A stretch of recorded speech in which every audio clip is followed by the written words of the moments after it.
Coming up on this week's show, what if Mario went CD on the SNES? The must-have Neo Geo game of the summer. And Joe Bonar is back. This time we talk about Burnout and Xbox Arcade.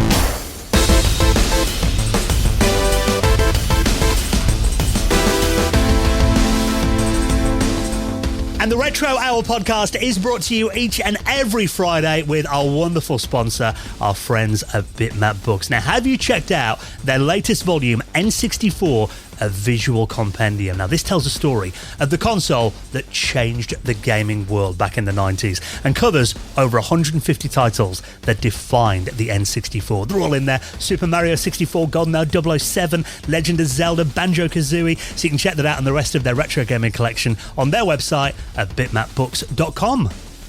And with our lovely mates at PCBWay. Now, maybe you're working on something retro over the summer. You know, they offer a fully featured custom PCB prototyping service, low-cost, fast turnaround quality boards, and if you're in the market for services like 3D printing and injection molding, they've got you covered. And of course, you know that PCBWay, the massive supporters of the retro community. So get an instant quote right now at PCBWay.com.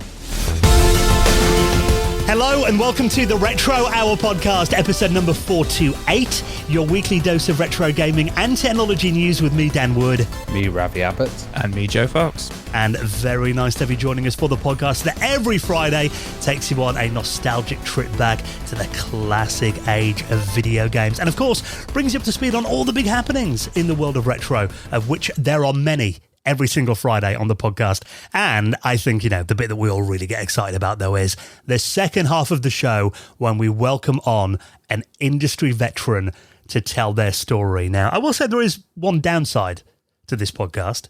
When we started doing it and we were brainstorming names, you and I, Ravi, and we came up with, you know, the Retro Hour. And we thought that'll keep it nice and concise. And obviously the name will limit the length we can do. It'll make us stick to that 1 hour show, of which I don't think we have for about 7.5 years, admittedly. But we try and keep it to around the 90-minute mark. But sometimes we have guests on that have just done so much in their career that it's impossible to fit into one episode. Yeah, like, you know, we have guests and we're only hitting like, you know, 1992 or something like that. I think 85 we got to the other week, didn't we? Yeah, 85. And it's like, we love to do second parts as well. And we've had a lot of guests on in the past as well that we've said, we're going to do a second part with you. And, you know, we decided to actually follow that up. And one of the guests is Joe Bonar. And this one was heavily requested as well in the comments. I remember when we did it. You need to get him back on. Oh, yeah, because he's such a passionate guy. And it's such an interesting story. You know, the first one that we did was in episode 297.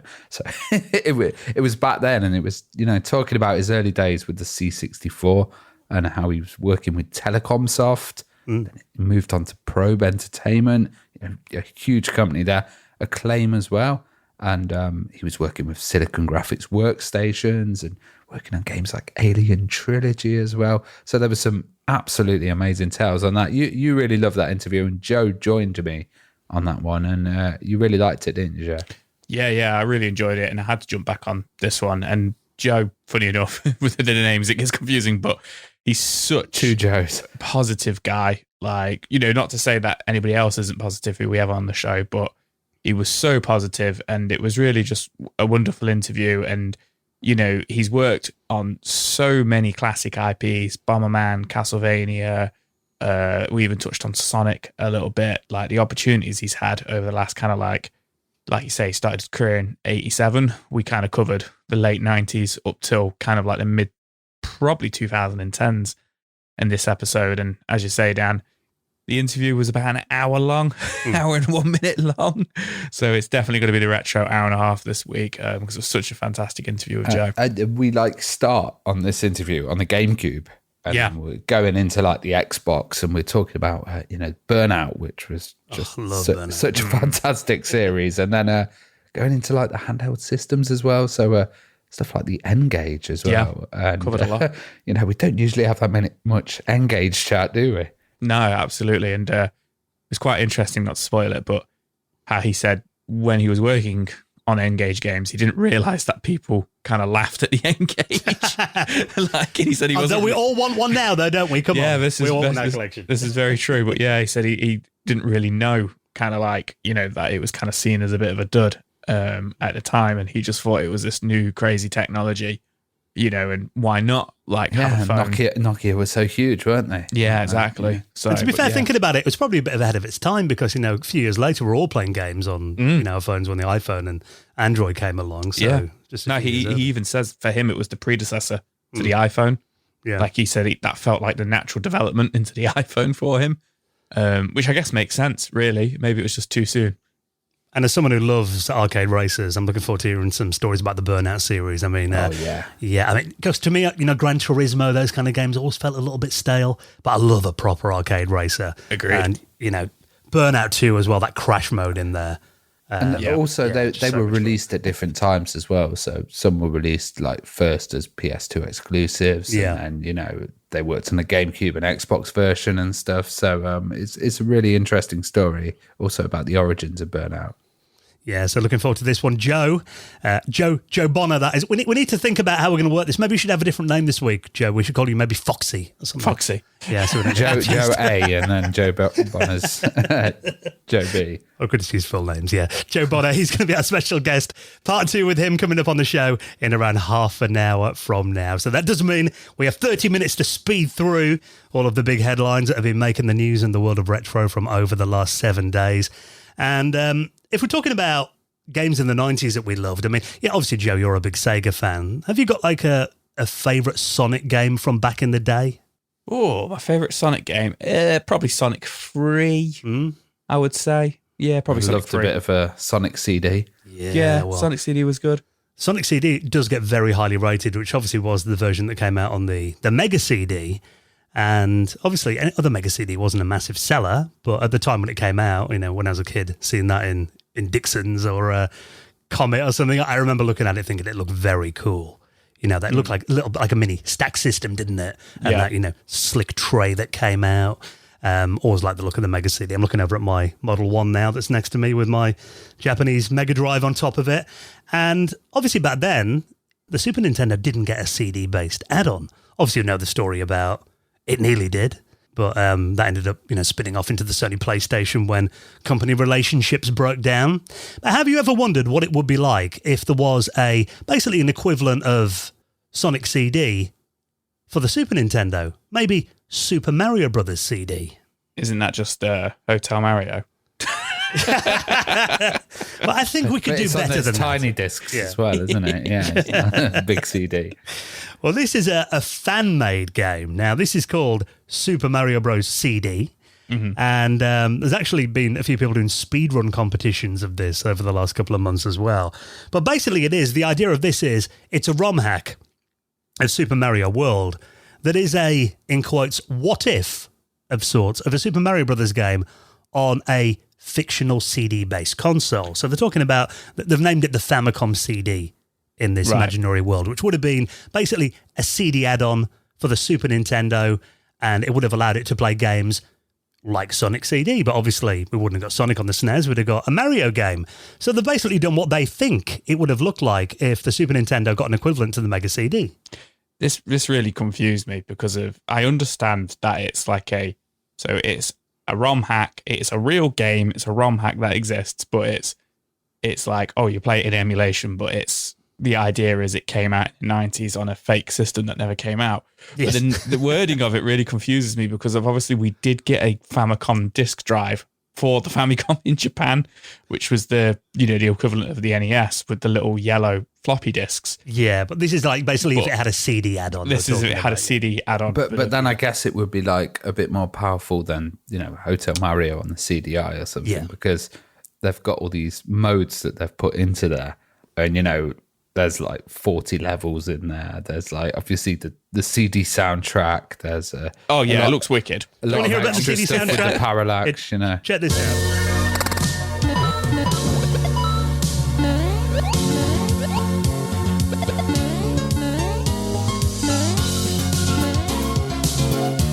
That was a big part of CDs, wasn't it? Having that is very nice, isn't it? CD soundtrack. Yeah. Which it is possible to play this on the original system if you have a certain EverDrive. This one's called the FX Pack Pro, which is it's from Crix, who makes a lot of the EverDrives. I think all of the EverDrives actually under that brand name. Pretty pricey, $229 if you want to get hold of these. The FX Pack Pro, but it has got a load of modes in there, including a lot of expansion chips that are emulated, including this one that enables that CD quality music to be played through the Super Nintendo. So this gives you rich CD quality music. You've got fully animated cutscenes in here as well. You've also got Mode 0, which is a Super Nintendo background mode, which is a bit like Mode 7. But if you look at this, it gives you that nice parallax scrolling and very full backgrounds in these games. I mean, you skip through the video if you haven't downloaded the ROM. There is a YouTube video that'll link up on this page here. If you go through some of the later backgrounds, there's one with kind of these like blue and purple objects in the background. It looks like there's hardly a spare pixel on the screen. It's pretty bonkers. It's like, do you also think people may develop other titles for this fantasy CD system that then work with ROM hacks? I think there will be a bit of a scene for it, and this is going to sound like so stupid, but that level you've just mentioned with the purple and the blues and stuff in the background and the backgrounds. I look at it and I literally go, it looks like Sonic CD. Yes. I think it's probably intentional. But it's very intentional. It looks like Sonic CD, but it's Mario. But I mean, concepts aside of it's I think you put it wonderfully there, Ravi, a fantasy game console. I do think it looks wicked. And, it kind of reminded me as well of Mario Maker, which I did enjoy, but I kind of, with Mario Maker, I just want to be given like, here's 40 fantastic levels to go play. And this is what this is like. Can't be asked to make them yourself. I want to see what the cutscenes are like if they're those really bad animated CDI. Because I mean, you look at Sonic CD. I mean, all that hand-drawn animation in that looked incredible. On the Mega Drive, so it was something akin to that. I mean, there's only a small trailer at the moment you can check out, and there is a speed run that you can download. Apparently, the kind of full version of it should be available in August. From the looks of the GitHub page. A few things I've noticed as well. I mean, looking at this, it does feel like, a what if, if they had the CD add-on and everything as well. But it kind of makes you wonder, maybe if like Super Mario World never existed, this could have been almost like Super Mario Brothers 4. It looks very much a continuation of the... I've just thought of the legal aspect of this. Do you think maybe making a fantasy thing like this means it's not going to get taken down by Nintendo because it doesn't exist? You're not kind of stealing off them. You're creating something for something. It's still Mario, though, isn't it? Yeah, true. I get this now. If you want to get it, as we always say. But you see what I'm saying, though, Joe? This looks almost like it could be a continuation of the NES games. Yeah, like if Super Mario World never existed, this could have been the game that they brought out on the SNES. Yeah, it definitely. Even though it's a ROM hack of Super Mario World, the sprites of it and stuff, which once again it's intentional because they're saying it's a CD-based add-on to the NES. Yeah, they do look very Super Mario Bros. Free. Yeah. Like, they remind me of that more than they do Super Mario World. Right down, not just to Mario, but to all the enemies and bosses and stuff as well. Yeah, it's going to be like in an alternate universe where Super Mario World never existed. This is going to be what we got. Which I think, it looks very nice, actually. So, like you said, I mean, there's always that threat of doing anything with Nintendo's assets, and they've got all the usual disclaimers in here. Yeah, all projects to the team are free and will remain free and all of this stuff, We hope that this does see a full release, but if you want to get there's a little speedrun demo you can download right now, so I put that in this week's show notes as well. Very cool to see. Now, it's also nice to see the Neo Geo getting some love as well, with a game that I imagine would absolutely kick my ass, because I was awful at Ghosts and Goblins, like Ghouls and Goblins back in the arcade, back in the day. I think 10p on that had lost me about 10 seconds. Nice. Yeah, dreadful at that game. Did you play it, Joe? I've got a feeling you did all right in it. Did you? Yeah, what's the Super Nintendo one called? Super Ghouls and Ghosts. Yes. I have completed that before without any cheats. Saying that. I think that's the most impressed I've ever been with you. Yeah, when you said that. And did it both times through, but that's when I used to be good at games and I had time. About 10, 15 years ago. But yeah, this is a Gladmort, which, doesn't hold any punches, with straight up saying everywhere that it's heavily inspired by Ghouls and Ghosts. With the difficulty to match, apparently. Yeah, with the difficulty to match, the gameplay to match, the kind of art style to match. But it's kind of, imagine if Ghouls and Ghosts came out on the Neo Geo, because that's what they are going for. So it's by Pixel Heart, and it's currently on Kickstarter, and it has crushed it. It's on £100,000. It's been going like 2 days at the time of recording? Yeah, 2 days at the time of recording. Yeah, it looks fantastic. It looks like a really, really, really nice, I mean, it's a Neo Geo game, but it looks like a really nice Mega Drive game to me. They've got a Josh Prod release of the Dreamcast title, and that's £31, which I think is pretty decent. Of course, you've got the Neo Geo cart here, which is about £216. They're always expensive, though. Yeah, and they're always massively expensive. Yeah. One thing I'm disappointed about, though, is because there was initially a rumour that it was going to be coming out on the Neo Geo CD, but it looks like that's not the case now. So when I first read that, because I mean, the only Neo Geo system I've got is the CD one. And I thought, that's pretty cool if I can get it for that, but apparently it's not in their plans currently by the looks of the Kickstarter. Yeah, interesting that. Yeah, because of the Dreamcast version or the Steam version. The Steam version's €12, so it'd be £10. Yeah. Like Like Ravi's just said, you can get it on Dreamcast. With the PAL copy actually being a little bit more expensive, but I imagine that's because you get that nice blue case as well. That's €50, so £44. But yeah, interesting, Dan, that you just mentioned that, because you can get the MVS arcade version of the game. Yeah. Or you can get it as the AES cartridge, and obviously these are going to set you back like 300 quid to 500 quid. Whereas burning a CD is a lot cheaper than that. Yeah, so it is weird that they've not done a CD version for like, €50 or €40.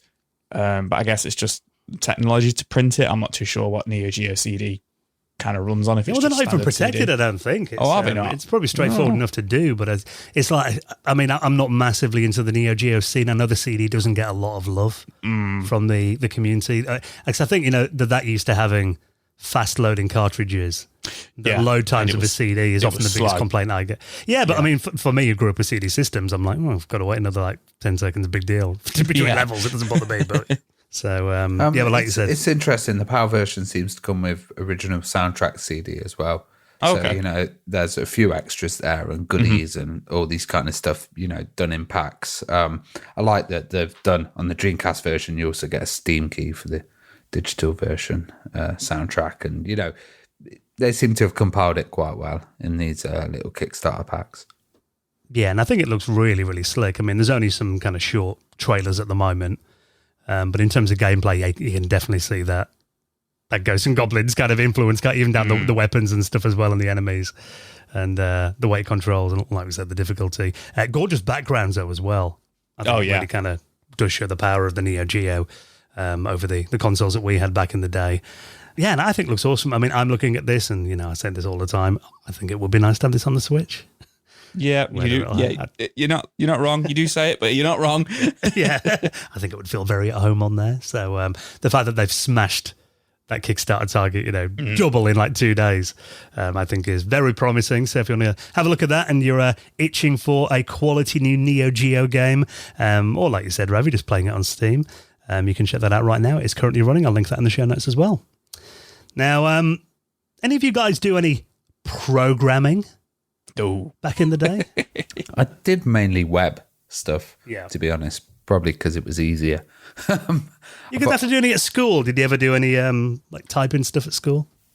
No, you see, you're a bit older, Dan, but when I was at school, it was like, this is a CD-ROM. What does it stand for? It's when they introduced IT and the whole kind of coding and all that great aspect of it got taken out. But I do remember seeing some rooms full of, old BBCs and Acorn computers as well, but they were like the abandoned computer labs that no one used when the PCs came in. Yeah, I did it. It'd have been just before I left school, actually, before I left junior school. For about 2 years, we kind of did it. I don't know whether it's just because I had a really good maths teacher who kind of fostered that in us. She really believed in kids learning programming. Then when I went to secondary school, none of it at all. It was all, learning word processors and stuff like that. Like you said, IT. Did my CLATE, I think it was called, if you remember that, the certification you can do. Oh, okay. Then went to college, and we did a little bit there because I did like an IT course at college, which was really varied. It was either making short programs in Pascal, which was one module. The next one was to build a PC.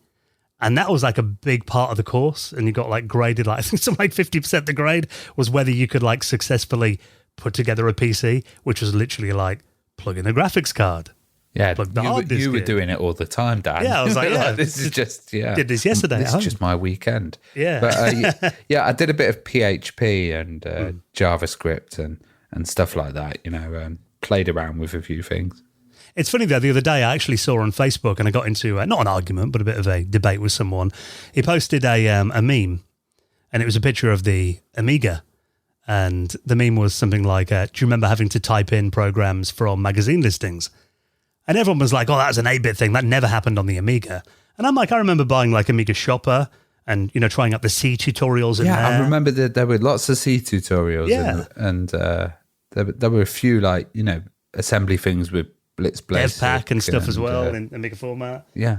Yeah, so I remember doing all that. And AREX, I remember trying that out as well, which seemed to be like no one else remembered doing that on the Amiga. I was like, oh, yeah, I've played around with AREX. Yeah, actually, I have done a bit of programming now. Now I look back at it. And then Galahad commented on my post calling me a massive nerd, which thank you, Galahad.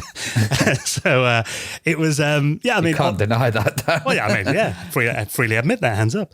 But I also remember, in terms of the reason we're talking about programming is because the programming language BASIC, which really was the first language many people, particularly here in the UK, used back in the 80s, because it was pretty much built into all the 80s micros that we had back then. It celebrated its 60th birthday on May Day last week. So so many developers that have talked about BASIC in their first kind of experience, that was the first language I used. Used it at school. And also I remember sitting on my, because I had a Commodore Plus 4 and my mum got a load of programming magazines off my auntie.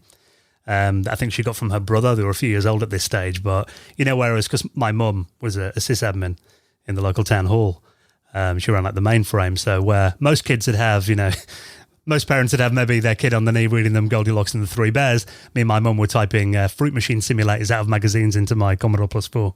And it's great to see that kids these days are kind of using, Raspberry Pis and they're doing Python and they're all kind of still typing in things as well, which is nice to see.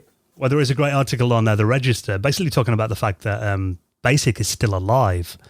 And they kind of run through some of the big packages at the moment that you can get. There's one called a Small Visual Basic, which is basically an enhanced version of Microsoft Visual Basic. Gives it a GUI designer as well. There's a load of language extensions as well. And it uses visualbasic.net. That means exclusive to Windows, but that is free if you want to download that. One that I thought was interesting is Chloe 280 SE System 1, which apparently is a still maintained BASIC interpreter that works on the ZX Spectrum, which I thought was quite cool. Yeah, and that's kind of turning into a machine, right? Or a larger project. There's a Z80-based computer. Yeah, I think it's going to be like a replacement for the Spectrum ROM, like a copyright-free version of it. So it looks like it expands a bit beyond just the interpreter as well. I think, it runs on quite a few of the Sinclair emulators, and you can get it to run on real hardware as well. And there's one called QB64 Phoenix, which is basically they call it a freshly reborn version of BASIC as well. It's kind of it's compatible with Microsoft's QBasic, Quick Basic from back in the day. And this runs on, apparently they've got, packages that run on Windows, Linux, Mac OS as well. So if you want to get your fix of BASIC, it looks like it is pretty easy to do in 2022, which I think is very cool. I must admit, I've talked before about trying to do that adventure game myself on the BBC Micro that went horribly wrong. I think apart from typing in listings from magazines, the only real BASIC that I knew was going into Tandy and typing 10 print Tandy is crap, quote, 20 go to 10 and then running away. That, on all of the machines. But maybe it's time you finish your game, Dan. Yeah, maybe I'll pick one of these up and finally do that adventure game and then probably give up after about 2 days when I realised, it was difficult all along. But yeah, so you got happy birthday to BASIC, starting a whole generation of programmers turning 60 years old in the last week. Now, let's get on to something that looks very cool. This is a new indie game. We love our indie games. Inspired by, if you love snowboarding games back in the day, this is inspired by SSX and 1080. It's always hard to say that one, isn't it? SSX. Yeah, I do remember lots of snowboarding titles. I was a real fan of them when they came out. Cool Borders was one that I really got into. Yeah. And Cool Borders 2, which I think was quite early on before the SSX games. But when SSX came out, obviously you had Tricky, which had that Run DMC. It's tricky every time you did a trick. But I always found the games these were games that were more popular with girls, they were popular with boys, but I also remember a lot of girls really got into SSX. And I remember with a lot of my friends, it would be one of the games that we'd all kind of universally play. We played SSX Tricky a little bit. I had a friend who had it on GameCube, I believe. Was never very good at it. And kind of I remember always thinking, like, you always go downhill. Just being really naive, obviously. Wouldn't work uphill very well. Yeah. And wouldn't work, kind of like in a warehouse, like, Tony Hawk skateboarding kind of thing. But yeah, I know there's a lot of love for the SSX Tricky games and 1080 games, and we've not seen one in over a decade now. The last time anything was done with SSX there was one in 2012. And then there was talks of one coming out later this year, which apparently was cancelled, which was going to be called Project Gravity, I believe. Right. And that was cancelled by 2K Games earlier this year. So it's good to see this game, Tricky, which is going to be a PC game coming out early next year as an indie game, which does look extremely similar to SSX Tricky. I'll tell you what stood out with SSX was the way that you navigated a course. So you mentioned Tony Hawk's in there. You're running on your own momentum in Tony Hawk's, and you're picking lines and you're choosing what to do. SSX, you're forced down a hill, but there's so many secrets. There's so many different ways to do the routes that when you'd replay it, you'd find different jumps would lead into areas. You could do shortcuts. You can sneak past the other people. And it added that like kind of competitive element that made it really good fun. More you did it as well, the more kind of tricks you get, individual challenges as well. I remember playing that quite a lot. So I love to see that gameplay back again and some new levels you can kind of explore and have like go off this jump at the wrong angle and suddenly you've landed on a different part of the run and you've saved a few seconds, and someone's like, where have you gone? How did you get there when you're racing? I remember my brother having the demo of SSX on the PlayStation 2 on one of the magazine demo discs. I was never lucky enough to do tricks like that. I normally just landed on my head and like broke my neck. So, I mean, yeah, I'm same as you, Joe. I've always liked the look of these games, but I've always been terrible at them. Yeah. But this I does look very rinse cool. them like I just play the same level over and over again until I totally know it. That's it. It's practice makes perfect, I guess, isn't it? But this is a guy called Nathan Dirth who made this. He tried to do a Kickstarter back in February. He only wanted £3,990 for it, but missed out on it. Okay. Which I think, looking at this, I think there's definitely a market for that. And obviously, we try and cover as many of these as we can. We didn't hear about it back then. So I think, in my mind, it was probably just people didn't know about it. Yeah. Because so many of them smash it usually. That's it, yeah. There's definitely a demand for a new snowboarding game, an arcade style one at least anyway, And I would say. now I think about it as well, like there were developments within them that were like the skateboarding games, but a bit different. So like, you had the trick meters and stuff like that you'd hit, your combos and all of that with tricks. But I remember grinding as well was awful on some of the early ones. You'd just literally stand there and slide over on your snowboard. And then that really developed with SSX as well. So I'd love to kind of see the new things that have been crafted into there, like apparently Uber tricks. So I want to see what those are like. Maybe an Uber delivery guy turns up in the brings your food to you in like a tattered paper bag, like I told you. Have a kebab whilst you're doing it. Well, luckily, he hasn't been dissuaded by the Kickstarter failing. He's actually decided that he's going to continue it. There are demos he's been releasing over the last couple of months on itch.io. He's doing plenty of social media updates as well. And really, it looks like he's retaining that spirit that made people fall in love with the SSX games back in the day. So basically, if you want to get a hold of this, there is a demo of it that you can currently download on Steam for computer platforms. It's available on the Mac, on Linux and Windows as well. And you can add it to your Steam wish list as well. So when it's finished, you will get alerted to that and you can get the full game, hopefully. So it's nice to see that he continued with it, even though the crowdfunder failed, because I think there's definitely a market for this. Even though I'm terrible at these games, I think, there's definitely a space for them. So and just to play it in the higher resolution is something that really appeals. And hoping it's got a banging soundtrack like, they all did back in the day as well. Oh, of course. Big part of it. So if you want to check that out, I'll link that up in the show notes as well. Right, then one more story to talk about before we hop into our interview with Joe Bonar, part 2 of him, coming up in just a minute. Now, we've talked about it on the podcast before. I remember when we had Mel Croucher on, God, it must have been 5 years ago now, that is still, I think, one of my top 5 interviews that we've ever done. he was talking about the fact that he worked at a local radio station, and at night he used to basically broadcast computer software over the airwaves. Yeah. I love that idea. Yeah, I think that's great because after all, it is just a kind of signal that you can receive and then Just put a onto sound, tape. isn't it? And the thing is, I guess you'd probably have to have like a quite good aerial and not that much interference when you're tuned in, you know. But I can imagine nowadays it's a lot easier to do with radios that lock in. And you don't need a dial anymore. It's digital now. The kind of quality that you have. I don't know if you could do it on digital radio. I'm sure that would be even better. Well, it's just, so the idea was that he would broadcast software over the airwaves for 8-bit micros, and you'd record it on your cassette deck and then put it in your Commodore 64 or your VIC-20 or whatever, and then play it back. Now, I do remember trying to do tape-to-tape copying on the Commodore 64 and the Plus 4 back in the day, which first couple of times I tried it, it didn't work very well. A lot of errors and stuff as well, so you definitely had to have kind of the alignment of the heads right and had to use a decent quality tape.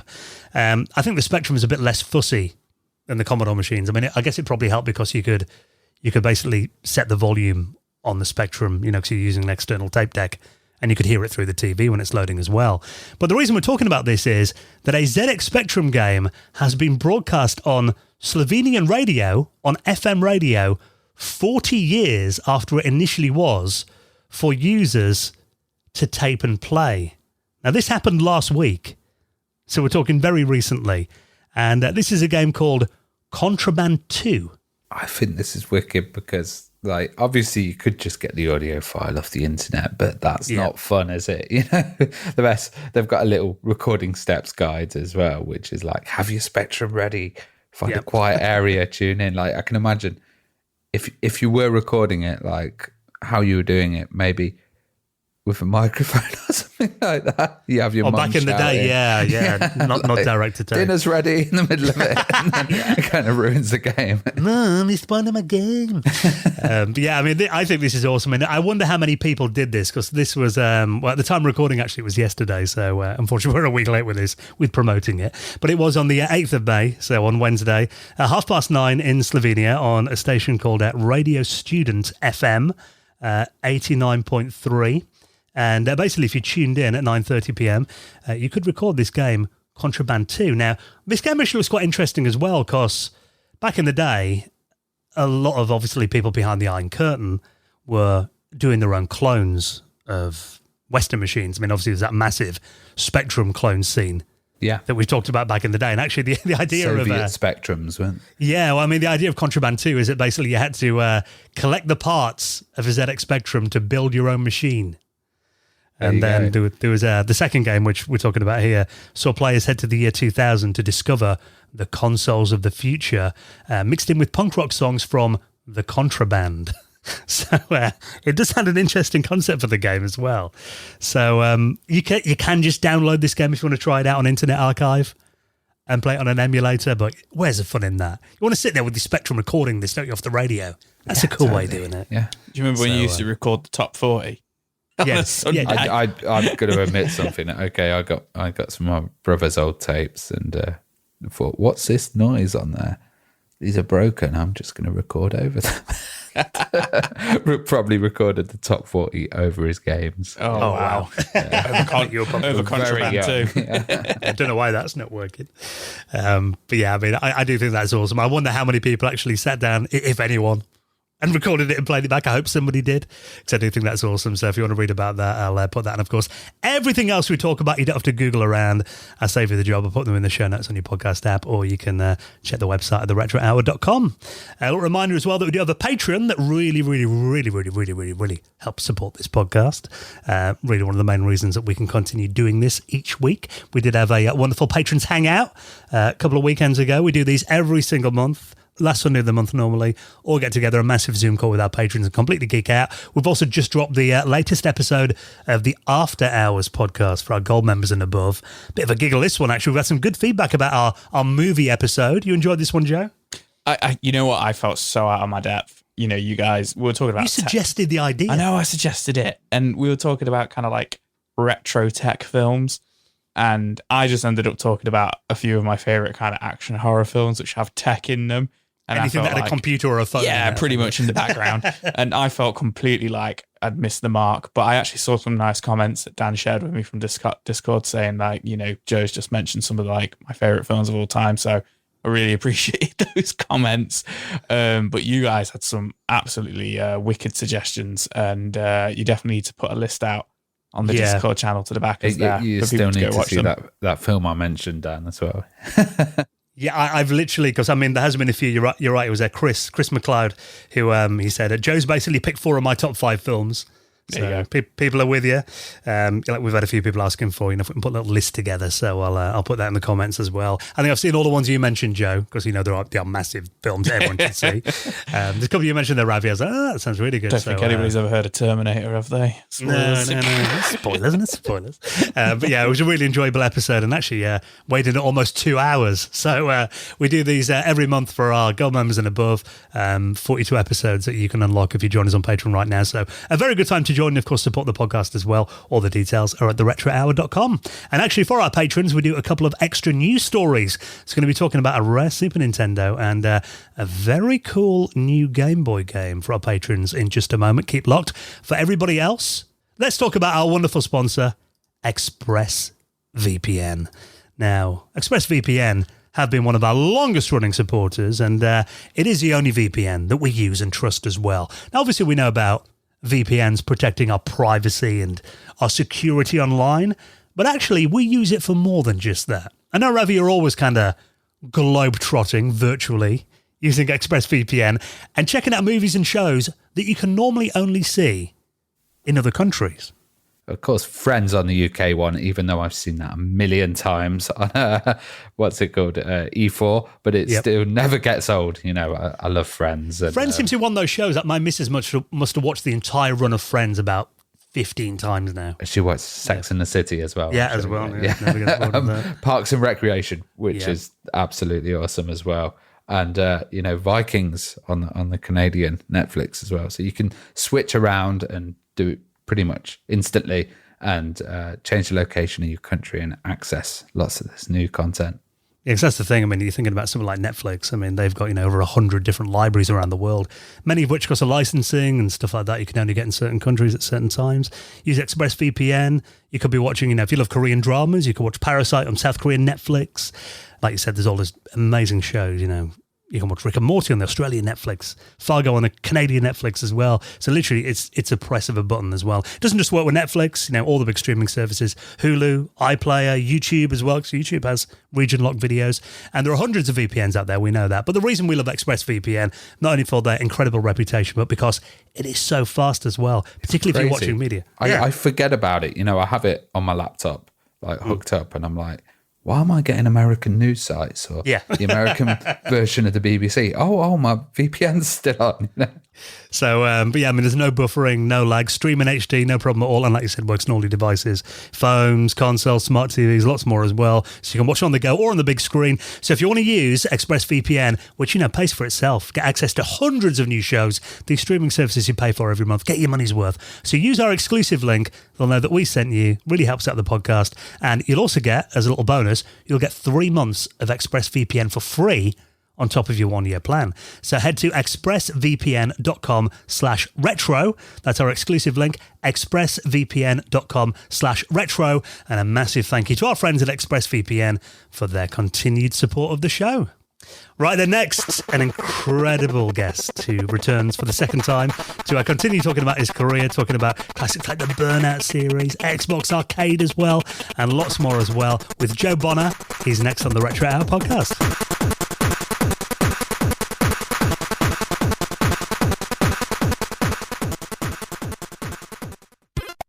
You're listening to the Retro Hour podcast, and we're here today with Joe Bonar. And, you know, Joe's joining us for a second part because previously we had him on maybe 3 years ago, and that was on episode 297. A really interesting episode where he talked about his history of development with, you know, the C64, working with Telecomsoft, and then going into Probe Entertainment and Acclaim, and all the kind of development that happened from that, you know, 8-bit era going into the 3D graphics era with, you know, Silicon Graphics workstations hooked up, amazing titles like Aliens Trilogy, And, we decided Joe's got so much to talk about and he's worked a fantastic career. Let's get him back on and let's talk about some other systems this time, which would be, the PS2, Xbox 360 and the Game Boy Advance. All these are actually kind of counted as retro now. So we're happy to be covering them. He's also got a good history with handhelds as well. So we're going to talk a little bit about the N-Gage, which was a really, really interesting machine. Now, Joe, how you doing? I'm doing extremely well, thanks, Ravi. Just having a really good time over here in North Vancouver. I actually had all the doors and windows open because it's such a spectacular day over here. But the local mountain is doing some what they call helicopter operations, which is bringing, I guess, bits and pieces up and down the mountain. So it's pretty noisy. So we don't get to hear the bird song and the gentle whisper of the breeze through the trees because of the helicopters. So for now, all the windows are closed and here I am for you. So we won't get any flybys during this. Hopefully not. Well, I thought we'd start off with, the kind of modern retro systems, which, the GameCube. And I was wondering, what did you think of that system? And do you remember the first time you saw a GameCube? Yeah, I do. I absolutely loved it. The thing that just really appealed to me, and I don't know whether it's changed over time. Maybe it hasn't. It was cute. It was a cute device. It was literally called a GameCube, and it was a cube that played games. It had that little carrying handle. It had those cute little discs. Everything about it was cute. And actually, I've still got the purple GameCube that I bought. It's got a little chip out of the side now, but it still works. And we still get to play all of those games. And funnily enough, tangentially, because it's not like me to go off at tangent, I'm actually thinking about digging out the Wii U. Nice. So that I can play some of the HD, and I'm using air quotes here, some of the HD versions, particularly Twilight Princess. I'd love to play that again. But anyway, yes, GameCube, cute, very Nintendo, purple, carrying handle, little discs, lovely. What did you find the experience of developing for the GameCube? Because obviously I grew up with a GameCube and my older brother used to always say the GameCube's a baby's games console. But looking back, a lot of people will say it's more powerful than the likes of the Xbox and the PS2. And you've actually worked on the architecture of kind of all three of those systems. What would you say with that kind of statement? Would you agree the GameCube was a little powerhouse, or was it a bit of a different system to kind of work on? Yeah, I've been thinking about the differences. I'm not really sure how significant they were. One of the things about most, if not all, of Nintendo's devices, and this is either a horrible generalization or something else, is that, whenever Miyamoto wanted to make a game, he would design the controllers, he would design the way that you would interact with the game, and Nintendo would build it, and they would only build what was necessary to make the particular game that he was working on at the time. That might just be something that I heard somewhere or read somewhere, but the controller was very, very specific for which one was it? One of the Zelda games anyway. Yeah. And, the hardware was no more powerful than it needed to be.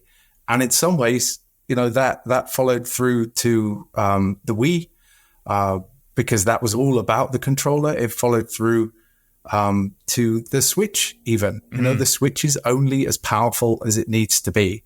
And of course, the Wii was backwards compatible as well with the GameCube. It was. Yeah. Some of the versions had those controller ports as well. And in some ways, I think that's different from how Microsoft approached the Xbox. They wanted to make the most powerful device that they could for the money. And I think probably Sony as well. So Nintendo sort of made custom input-output hardware and then built around that. Xbox built the most powerful PC that they could and put it in a box. And Sony They built the most powerful hardware that they could, bespoke in some cases. So there's three different approaches, I think, to the way that works. Back at Criterion, we were using renderware, and as a consequence of using renderware, in some cases we were a little bit away from the hardware. In terms of sort of design and tools, renderware allowed us to move from one device to another. But I know for sure that all of the engineers, they were coding down to the bare metal, so they had a different experience than we did as a production and design team. Was it weird to kind of see, because obviously historically Nintendo have been very strict with what games would come out on their consoles, and they wouldn't kind of go out to the third parties as much as they did until it came to the 6th generation with GameCube. Do you think that was it weird for you kind of seeing Nintendo break that tradition of like the legacy they've had, and do you think that still runs through to the Switch now? I think it does. I remember at least feeling like it was remarkable. I think it was probably even before the GameCube. Did Mortal Kombat not appear on the SNES? It did. But it had those blood-like limitations. Yeah. Stuff like that. I think it was green blood, yeah. So, when that happened, it was a real surprise, because it was like, this is not a game that Nintendo would readily welcome onto their system. But I guess it must have made financial sense for them to do it. And I guess it continues to make financial sense for them to have, again, invisible air quotes, controversial titles on their hardware, because ultimately, why not? Why not do that? Did the disc size cause any kind of limitation with the game as well, and what you could put on it for the GameCube version? I don't have any specific recollection of us sort of coming up against disc size problems. But if I'm pulling, from those deep, dark memories of 20 years ago, we may have had some trouble streaming data from those discs on the GameCube, because one of the things about Burnout is that the tracks were streamed off the discs. And I think that there might have been something. You would probably have to ask somebody way more technical than me, but I do have some recollection that we didn't have to slow down the vehicles. We just had to lay the data out differently on the GameCube as opposed to on some of the other formats. Well, talking of Burnout, it's quite a unique concept as well. The idea of a kind of car destruction game. Of course, you had like Destruction Derby and games like that before. And Burnout seems to be more kind of based on Test Drive or something like that. What did you think when you first saw the title? So I think I might have, I don't know whether we discussed it last time, but I remember seeing Burnout when I was working at Electronic Arts. Alex and Fiona came over and they showed us a demo of Shiny Red Car. It was called SRC, or Shiny Red Car at the time. And it was amazing. Alex has very high production expectations. Nothing ever should run at less than 60 frames a second or 50 frames a second in the UK. Although I don't think that's as relevant anymore with, LCDs and HDMI connections rather than SCART. But yeah, everything had to run, silky smooth. So it was a silky smooth racing game.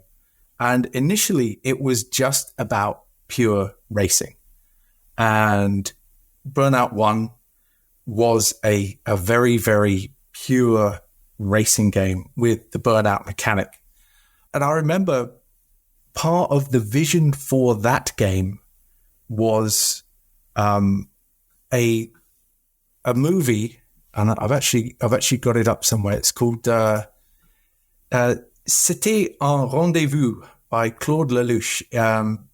He was driving a Ferrari through Paris early in the day. It was, like a Ferrari 94 or something. And it is insane. And everybody had to watch that video because it completely captured the essence of Burnout. Happy to send you a link so that you can take a look at it. And it really does, to me, feel like a bit of that history, because you look at it and it evokes everything that Burnout evokes. Yeah. And of course, crashing is fun. Yeah. crashing is fun. And I remember when we were playing the game, you always wanted to win. But when you crashed, it was a pain in the ass, but it was always cool.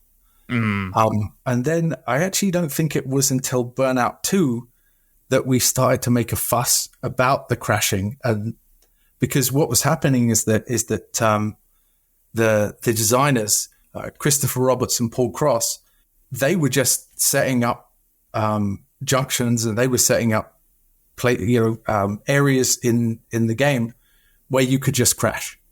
And they were having so much fun doing that, and we were having so much fun watching it. We literally turned it into a game mode. So it was emergent gameplay that came from the designers that we then turned into a mode. So that's where the crashing came from, because crashing is fun. Yeah. And it was all about how much damage you could cause and how much money it cost to cause that. Yeah. It's like, how do you score a crash? And the answer is how much would it cost?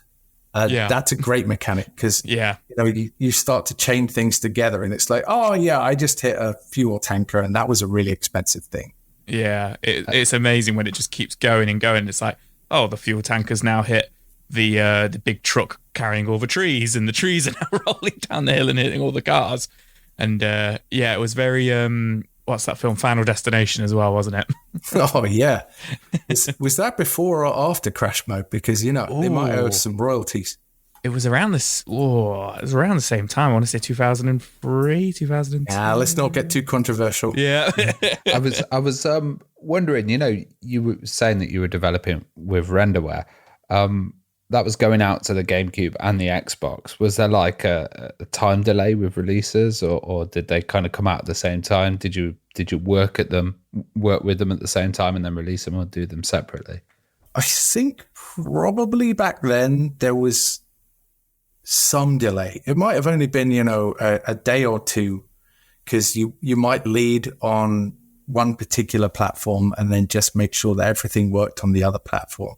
It wasn't, I don't know, or I don't recall it being true parallel development like we are more used to these days. So there was probably a delay. And also back then, any sort of delay, and I hesitate to use the word delay. I'll use the word timing. Any timing on those releases was often in the hands of the publisher, in terms of, booking the manufacturer of discs, booking revenue to a particular week, month, or quarter. Because, I'm going to say back in the day, even though it doesn't feel like back in the day to me, you had your disc, you tested the hell out of it, you manufactured it, and that's that. You didn't get to patch anything on GameCube or PlayStation. Do you think we mentioned the crash mode there, and there was also pursuit mode as well in Burnout 2? Do you think those kind of improvements to the game and extra modes helped with the longevity of the game? Because obviously Burnout ended up being an absolutely huge series, which just, spanned probably over a decade off the back of that. Yeah, I think each improvement that was made to the game came from how much we loved playing the previous game and what we wanted to do in the following games. So there was a lot of replay value in Crash Mode. There's a lot of replay value in Pursuit Mode. And 99% of that came from the team, came from the people that were making it. And it's like, wouldn't it be cool if ... Or I can't remember, Burnout 3, that was much more open world, wasn't it? And I think that came from, wouldn't it be cool if? And I think that the games, and I don't have a chip on my shoulder about it, I think that the games are far more driven by the team, far more driven by passion for the product than games now being driven by marketing and being driven by recurring revenue and stuff like that. I think the situation has changed. whether the situation has matured or whether the situation has deteriorated or improved, is tough to say. But the things that came about in Burnout were almost always driven by the team. Yeah. And, when the team were developing Burnout 2 and, all these fantastic ideas were coming in and stuff, traditionally it's an arcade racer, and it kind of definitely, for me and my friends growing up and a lot of other people who talk about Burnout, it definitely has that kind of party feel to it, a very take it in turns, see if you can outdo each other, get the crash high score. Was that kind of like the idea from the start, to have that kind of like arcade cabinet feel, but at home as a PlayStation 2 game, which kind of becomes that kind of party game when you're having drinks and pizzas and stuff? Oh yeah, 100%. And that comes from Alex's vision as the game director. He has, and I assume still has, a real passion for arcade games, a real passion for being crowded round a Robotron machine or a fighting game, or frankly a racing game, and taking turns. When you lose, in the arcade you would step aside. At home you would hand somebody the controller. And the whole idea is that it's fun to watch and fun to play, and also that competitive nature of causing $100,000 worth of extra damage than the previous player. See if you can get $125,000 worth of extra damage. See if you can, blow up that thing or knock a tree into the other thing. So absolutely, it was purposeful, and it's also how we played it in the office. Nice. I would have loved to have seen some arcade cabs of Burnout. I know there was a few in Asia of Burnout 3, but I just think that would be a great game to have in the arcades, wouldn't it? It really would. And I don't know how people feel about arcades now, but they are such nostalgic things to me. I think I mentioned before, I've got 3 arcade cabinets in my basement playroom, as I like to call it. They're big, they're heavy, they require a whole bunch of maintenance. But which ones do you have? You've got to tell us which ones you have. Yeah. Oh, I was going to keep it a secret. Each one has a story as well, and I could tangent about those. I have a Defender arcade machine. Oh, nice. Oh, wow. I have a Space Invaders, an original Space Invaders, and I actually have an Asteroids sit-down cocktail cabinet, each of which has a rich story associated with it. But yeah, nothing looks and feels like them. And they're, as you can probably guess, each of them is different and wonderful for a different reason. The Asteroids cocktail cabinet, or the sit down with looking down on the screen, that has a Vector XY monitor, which terrifies me because if it breaks, it's going to cost a fortune to fix. The Defender still has its original tube, and I really need to fix the caps because the guns are starting to diverge, and I think the image looks fabulous, but it is maybe starting to get a bit blurry. And the Space Invaders machine, it's a black and white monitor, still the original monitor, and weirdly that colored gel, like the green lines that you would get at the top and the bottom, completely gone. Hasn't even left any residue. See, I'm on a tangent already. Yeah, but the fans want to hear it. No, that sounds like a wicked basement. Definitely. Yeah, it is pretty cool. It is pretty cool. When my daughters bring their friends down, they all want to pile into the basement. Well, it was very interesting, the PC world at the time. PC CD-ROM had developed to quite a high standard, and you did some edutainment games as well, and we've had so many developers on that have gone into the world of edutainment as well. And you did Scooby-Doo Case Files #2, and it was good to see some kind of animation. And the legendary Scooby. I remember seeing the animation on that was really good actually for its time. What was it like working in that kind of edutainment world, and also how much had the PC CD-ROM technology developed? That was a really fun time because it was exactly the right thing to do based on the age of my kids.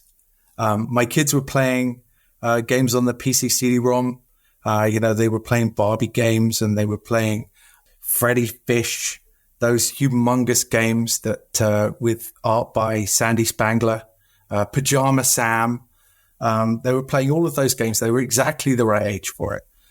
So when I had the opportunity to work on Scooby-Doo and the Scary Stone Dragon, I just jumped at it.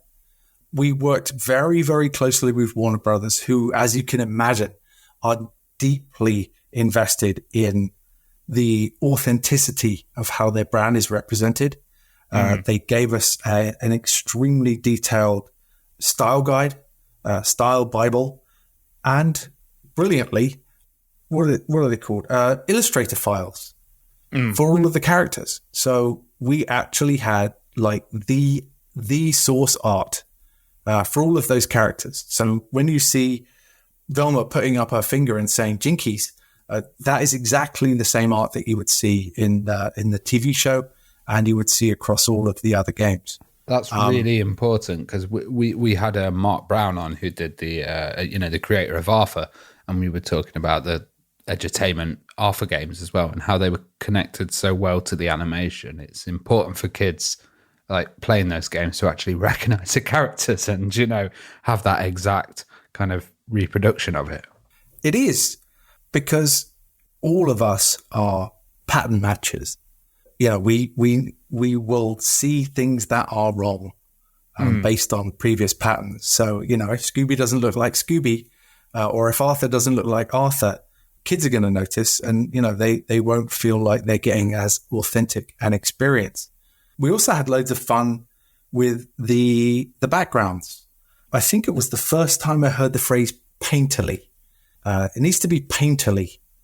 And I was working with an artist who actually painted the backgrounds. Now, she was using, the equivalent of a Wacom tablet, but the software that she was using was like paint brush strokes, which I guess was fairly revolutionary at the time.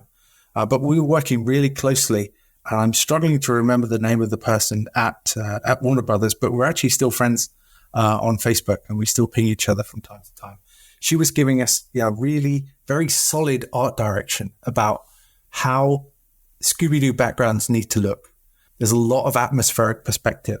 The blacks are truly black. So when there is a shadow, it's black. So we started to iterate on the work that we were doing until we got it nailed. And then we were able to produce production quality, broadcast quality, painted Scooby-Doo backgrounds. That was fun.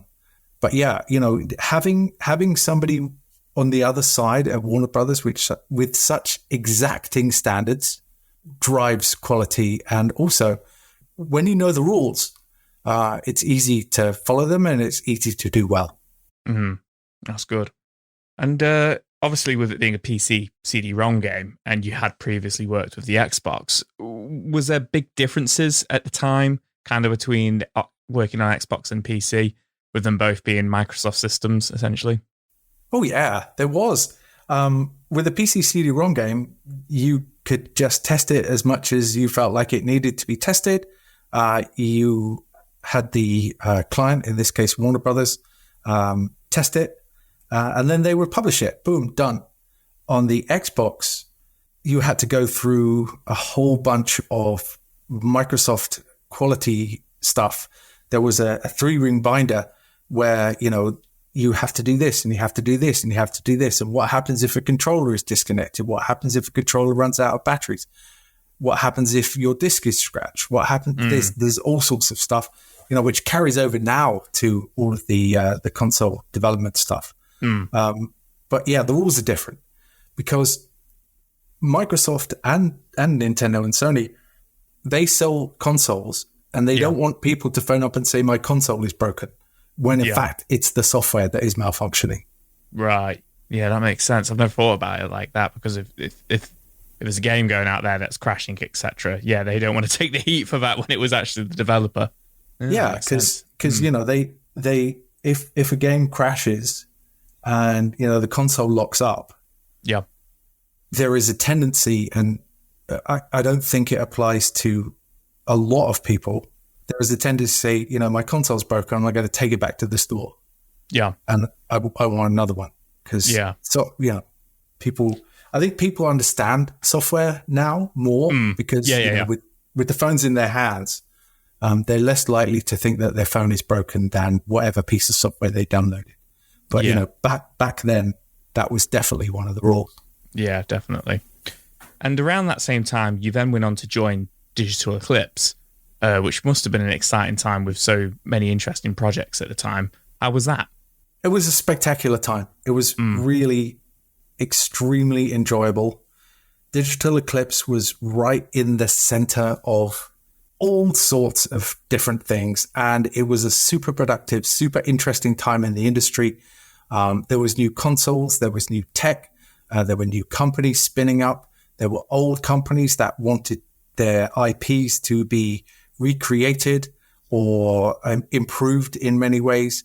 And the business development folks at Digital Eclipse were, and frankly still are, spectacular at pulling in diverse projects. I think one of the first things that I was there towards the end of was Spyro and Tron. Yeah. So I just joined as those two were finishing up.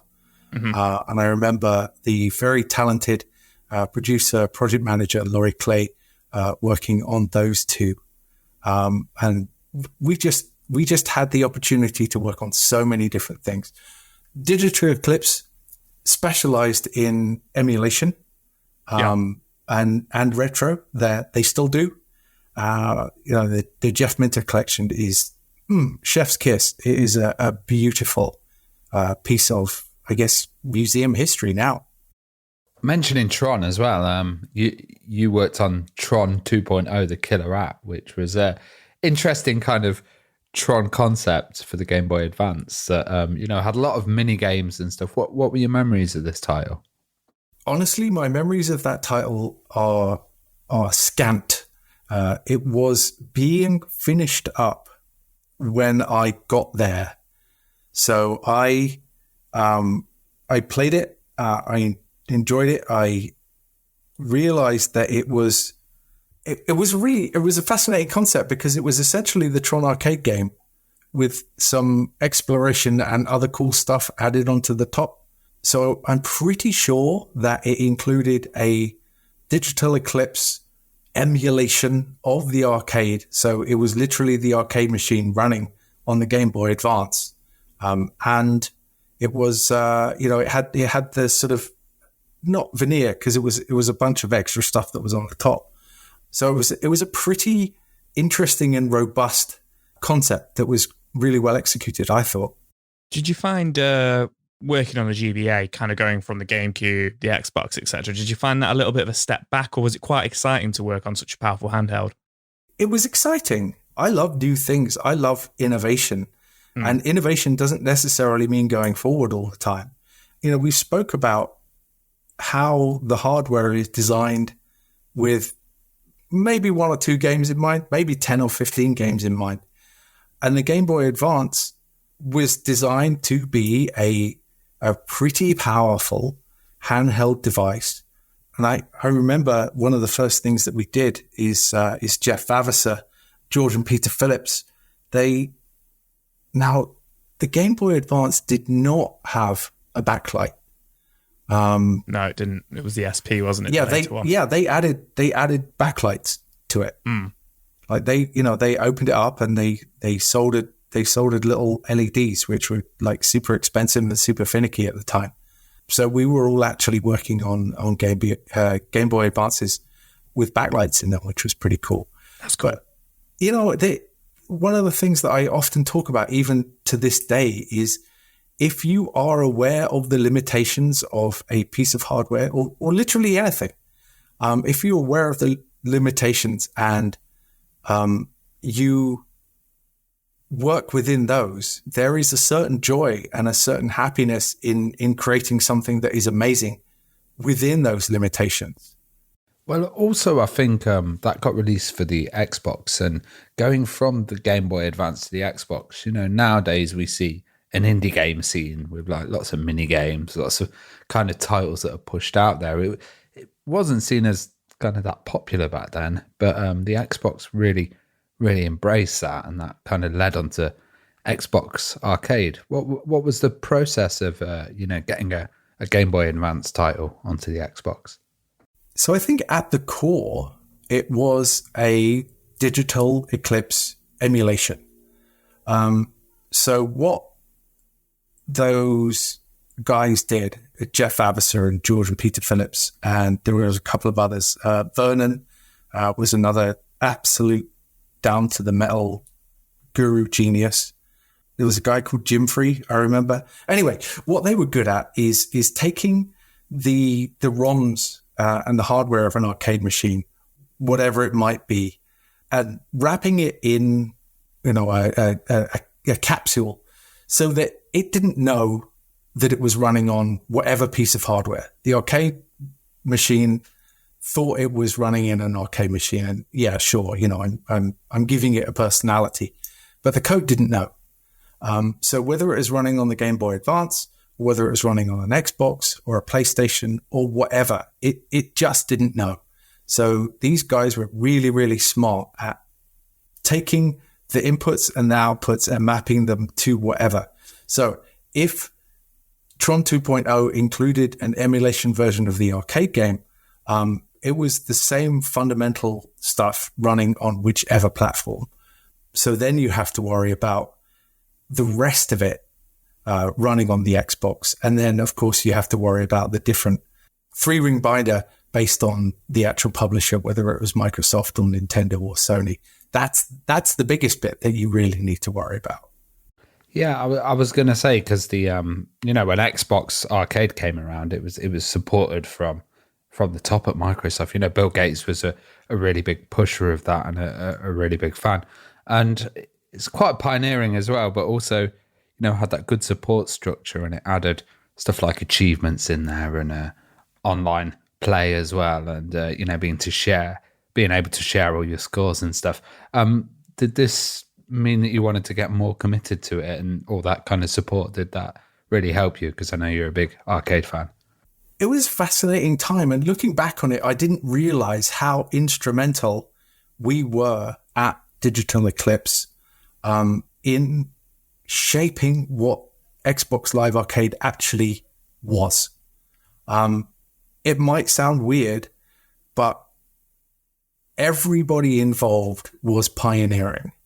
I remember we were working with Katie Stone Perez, and I think it was her first gig at Microsoft at the time. She's still there, actually, pretty high up in the organization. But we worked with her to define what Xbox Live Arcade was. Now, we had a ton of content, and, each day we would deliver content, and it would be like, hey, what about this? What about this? And, that might become achievements. Now, I'm not saying we designed achievements, but, we would help refine what those actually were over time. And the infrastructure was built around the work that we were doing, and others, of course. It wasn't just us. I don't want to say we made Xbox Live Arcade, because that would be disingenuous. But certainly we were there helping to create what it actually became, which was really exciting. So if we had a cool idea, then we could share it and we could find a way to support it. It was really collaborative and wonderful. Speaking of Xbox Arcade as well, you worked on Bomberman Live, which was a really strong arcade title. Another game of yours that I used to play at parties with friends, funny enough. What were the challenges in making such an iconic title again? Bomberman IP is huge. It's been around for decades. Was there a lot of pressure to do justice to the original while improving it? Yes, there was. One of my strongest memories of Bomberman was when we were at CES. So that was in Chicago before it became E3. It was that long ago. We were in a theater drinking Miller Lite. I specifically remember that it was Miller Lite, playing competitively on, a huge cinema screen, and just having a fantastic time. And I don't know which version of Bomberman it was. We could probably, go back in time and work out exactly which one it would be. But fundamentally, Bomberman is one of the out and out best multiplayer games. It's even, heck, I'm just trying to pull down the actual name. Fortnite with the ever shrinking, play area. Bomberman did that. Yeah, it did. Yeah, when you put it like that, it did. Yeah, it totally did. Hilarious. So the pressure was on to do it justice. Mm-hmm. And we actually had regular visits from the Japanese team who created Bomberman. Yeah. They would come into the office and they would play and they would talk to the team through their interpreter. I remember it might be one of those augmented memories. I'm pretty sure somebody stood up on the boardroom table and was talking with a great deal of passion about how the characters needed to move. Yeah. And we worked on it and we kept on iterating. And it turned out that what was required is that if I am pushing diagonally, for example, if I'm pushing diagonally, I need to move along the wall and then smoothly go around the corner without getting stuck, without any friction at all. And once we had done that, once we'd completely understood what it was that required, there was great delight. And it's one of those things that is like, well, duh, it has to be like that. Getting to that point, I remember, took quite some conversation and interpretation and understanding. So, yeah, again, it was one of those situations where you have somebody that absolutely is completely passionate about what they want, and you work with them to do it. A clear vision is everything. Was it hard technically to kind of implement the linking up online play, with like the extra players? Because you could do kind of like 2 or 3 player on one system on Xbox, but then you could play that online. Those 2-3 people could play online, with other people. And I guess that would create quite an interesting dynamic. Was that hard to implement, or was it quite easy with the tools already there with Xbox Live?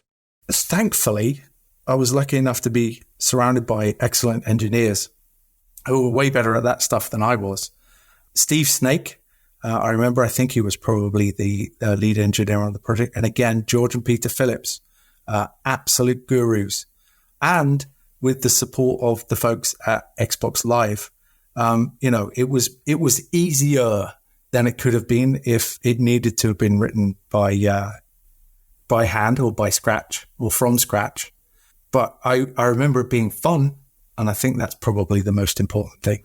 Yeah, because you'd have like the home players all linked up, and then someone online would also join, and they'd all pick on that one person. Or, it'd become like a different game dynamic. And I remember us testing the heck out of it. It took a lot of testing. I think it might have been the first time that I heard the phrase edge cases. Well, that's an edge case. It depends how close to the edge it actually is, particularly if it's close to the edge of the screen on Bomberman. That was a nerdy thing to say. I enjoyed it too. Back then, you had a lot of kind of collections of games and arcade compilations and stuff. They did well individually, but you think Xbox Live Arcade really brought it back into the living room and kind of allowed for the acceptance of arcade games on major systems? I think so. I definitely think so, because we worked on a lot of them. I remember we did Williams, we did Namco, we did lots. Anyway, it was a lot. And those collections, again, being driven by the digital Eclipse emulation tech, were extremely authentic, very, very accessible, and, in some ways as close to a sort of downloadable experience that you would get on your cell phone, as close to that as could have existed then. And I think probably they were more fun because you could have them on a much bigger screen, and it's easier to share when there are a whole bunch of people watching a bigger screen. Some of the game designs that I've been working on lately, they go back to that, which is people sharing an experience on a bigger screen. And it popped out quite a few series that kind of became quite huge. I remember Castle Crashers was absolutely huge, and that kind of came from that era as well. Holy smokes, it really did, didn't it? I think I was just reading about another version of that just this morning. Yeah, why not? Like bring it on. Flash game got into arcade and then blew up because of that format. Yeah. I remember going back to the authenticity of some of these collections. I have a very strong memory of arguing when we were doing remastered versions of some of these arcade games. They wanted Defender to look significantly different than it did. And as you can probably already tell, I have a particularly soft spot for Defender. Mm-hmm. And I insisted that it wasn't changed. There was a design for a new ship, and it was like, this is not how it looks in my head. That little collection, that little stack of 8 pixels, looks like something in my head, and it doesn't look like this when you show it to me at 1080p. And the mountains, they're just lines. Don't make them look like mountains. And the other thing that I argued about is that they wanted to change the sound effects. And I'm pretty sure I said, over my dead body. We just literally last week had Sam Dicker on, who did it with Eugene Jarvis and the sound effects. So that's pretty awesome that you're so passionate about Defender. Yeah, you can't change those sound effects. You can't change the sound effects in a Eugene Jarvis game because they are as fundamentally a part of it as everything else. 100%. Don't change that. So speaking of other ports of iconic games, you also ported Castlevania Symphony of the Night, which was another Konami name, along with Bomberman there. Was that quite interesting, or was it kind of a straight port? Because obviously Symphony of the Night has kind of become a legendary game, but at the time in the 90s, it was a bit of a, not a flop, but a bit of an unknown game, and it's definitely kind of got more, what's the word I'm looking for? More love kind of around the late 2000s. I remember, because of the background that we had in it, I don't know, the love of the game, the love of the medium, that it was an iconic product for us. Castlevania, iconic. Symphony of the Night, iconic. Was it Koji Igarashi that was the creator of it? Oh, that's one for the Christmas quiz. Yeah, I don't want to call myself out by getting it wrong, but I do remember that we got the opportunity to emulate it. I'm pretty sure it was another classic Digital Eclipse emulation with Jeff Vavasor, George Phillips, and I do remember working out ways to effectively increase the resolution of the art programmatically by, it wasn't just a straight 1-to-1 pixel expansion. There was a whole bunch of stuff that we did so that it looked better. It was the original art, but it had to look better, going up from a much lower resolution to, at the time, 1080p. I do remember a whole bunch of experimentation around that, with Ryan Slemko as the art director, who is still working in pixels, and he's got a currently in progress Kickstarter on the go. So once you love pixels, pixels stay your thing. But for sure, that's probably one of my most vivid memories of us mucking around with how to upscale art, which is now a much more prevalent thing. Well, from upscaling to downscaling, the N-Gage was a really interesting system, and it had such a thin, narrow screen. You did Rifts of Power for the N-Gage, and I was wondering, how was it like getting the whole interface working on such a small thing? And what did you think of the N-Gage system, and what was it like to develop for? It was another one of those things that was just really cool. It was a fantastic opportunity. I always see the possibilities, always see the joy, and the opportunity in these things. And we were working with Nokia at the time, an absolute juggernaut. We were working, frankly, with budgets that were fantastic for us, but rounding errors for Nokia, or Nokia, as it's sometimes known over here. So that was a wonderful opportunity. And it was the challenge that we had in front of us. Trent Ward was friends with the guy who created Rifts. I've actually still got a signed Rifts book, which includes a class that Trent Ward designed. So really, I was overseeing, as the executive producer, I was giving Trent and his team the support that they needed to do Rifts. And James Everett was the lead designer. Maybe he was straight out of VFS at the time. Very, very talented. And, you worked with what you had. So the team and we all wanted to make a Rifts game. We had the Rifts player handbook in front of us, and a new story was written, and a new class was created. And we worked with the restrictions that we had. And I can't even imagine now what the X and Y pixel dimensions of the N-Gage screen are. Yeah. It might be smaller than an icon on my screen now. It's probably the closer to like an iWatch or something in like the I think size it's even of the less. screen. Yeah. I think it's even less. I really do.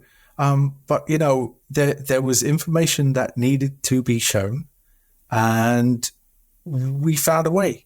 James as the lead designer, Trent as the creative director, found a way to make it work on the N-Gage. I saw a video of it. That was the joy. It had the kind of isometric world, of course, but then you had the interfaces like sliding in and out, left and right. And I thought that was quite a cool way of doing it. So, off the screen, you had these things that would then come in, and it kind of felt like it expanded it a little bit. It did. And, if your screen is small, you have to pretend that you have a bigger screen. And as you say, slide things in and out. It's like, well, yeah, they're always there. You just can't see them. But you asked what I thought about the N-Gage. I never realized how ridiculous people thought it was. We got the side talking.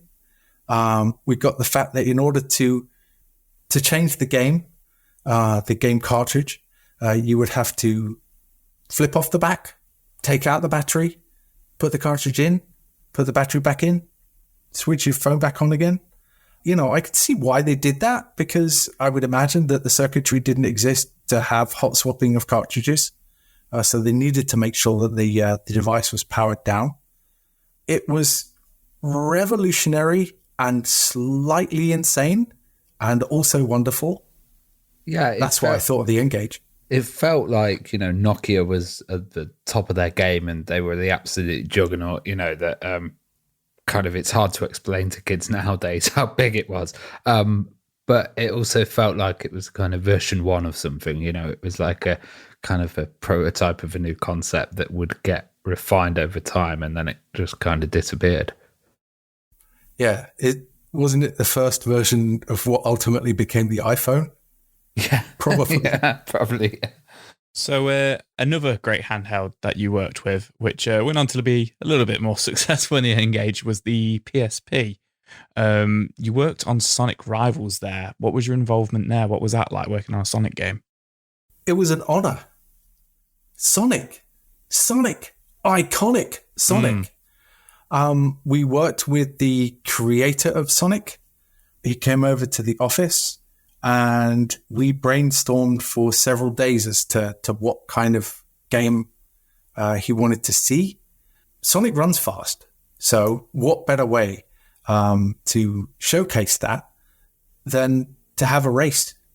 I still remember laying out that first level with the team, with Taylor Miller, Zoe Kerno, and who was the lead engineer? Quirky, I've forgotten for now. Anyway, I remember laying it out and putting together all of the logic. And the Japanese team were very, very involved in everything, in the tuning, they were working with spreadsheets full of the numbers that they needed to make it feel right and there was an awful lot of backwards and forwards.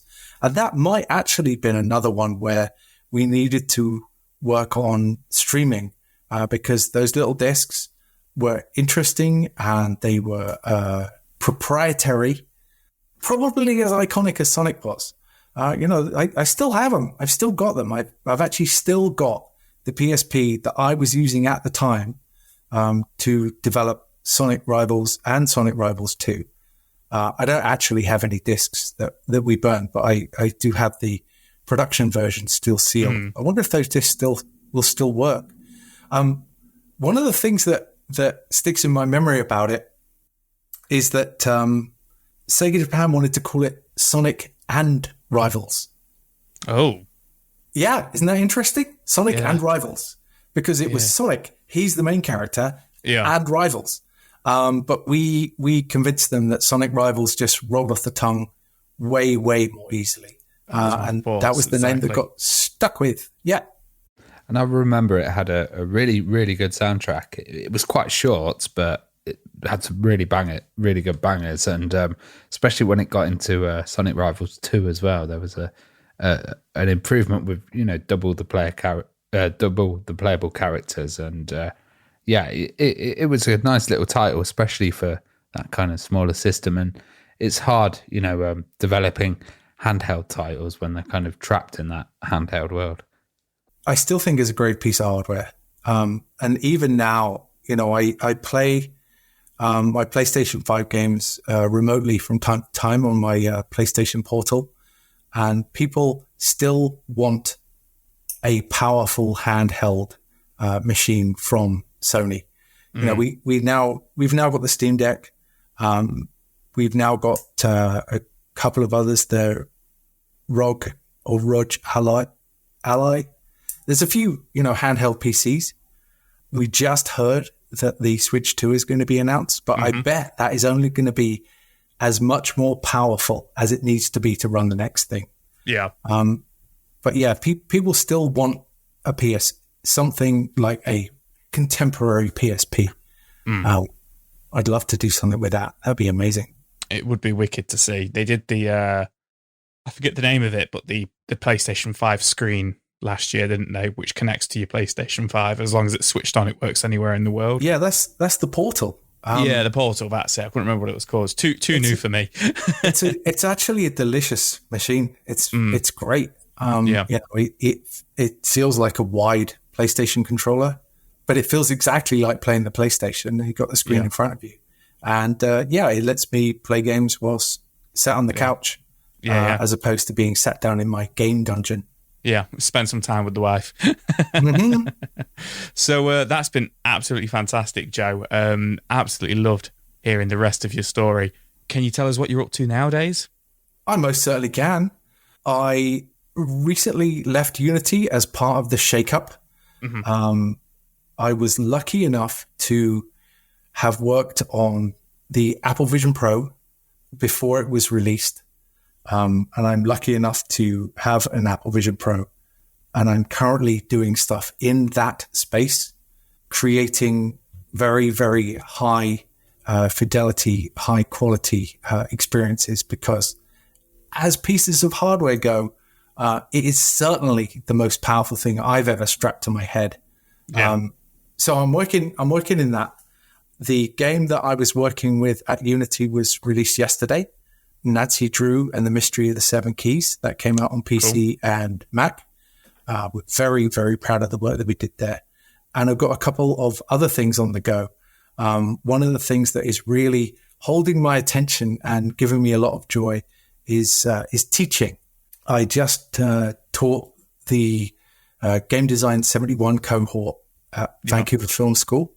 And I'm lined up to teach new cohorts employment prep, where we create cover letters and CVs and do interview practice, which is more important than ever in these tricky industry times that we're experiencing right now. Yeah. Oh, it's wonderful. Giving back, I guess, as well. Giving back to the next generation. It gives me, I love it.